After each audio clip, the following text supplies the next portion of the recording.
এই যে আপনারা সবাই জানেন যে অঙ্গরাজ্য তৈরি করা বা স্টেটহুড তৈরি করা, দেশ বিভাজন হওয়া, এগুলো অত্যন্ত রক্তাক্ত একটা বিষয়। অনেক মানুষের প্রাণ যায়, অনেক মানুষের ভাগ্য বরবাদ হয়ে যায়, জীবিকা তছনছ হয়ে যায়।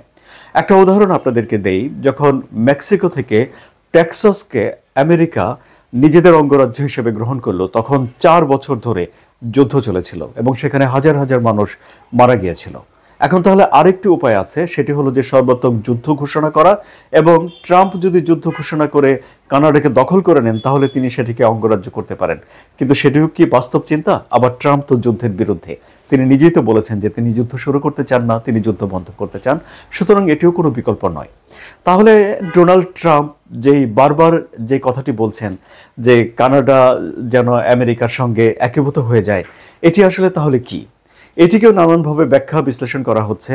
যেমন কেউ কেউ বলছেন যে এটি ডোনাল্ড ট্রাম্প ট্রল করছেন, তিনি এই কাজটি করে মজা পাচ্ছেন। আবার অনেকে বলছেন যে ডোনাল্ড ট্রাম্প একজন ব্যবসায়ী মানুষ, সুতরাং ব্যবসার নীতি এবং রাজনীতির নীতিকে তিনি এক করে দেখছেন। ফলে ব্যবসায় যেমন তিনি মনস্তাত্ত্বিক গেম খেলতে পছন্দ করেন, রাজনীতিতেও তিনি ওরকম মনস্তাত্ত্বিক গেম একটা খেলছেন। এ ধরনের নানান আলাপ আলোচনা চলছে। তবে আলাপ আলোচনা যাই হোক না কেন, রসিকতাই হোক আর ট্রলই হোক, যাই হোক না কেন, ডোনাল্ড ট্রাম্পের এই যে পোস্ট করা, এ নিয়ে আলোচনা হচ্ছে দুনিয়া জুড়ে, এবং তাবৎ তাবৎ বিশ্বের বড় বড় গণমাধ্যমগুলোতে বিখ্যাত বিখ্যাত লোকজন এ নিয়ে তাদের মতামত লিখছেন।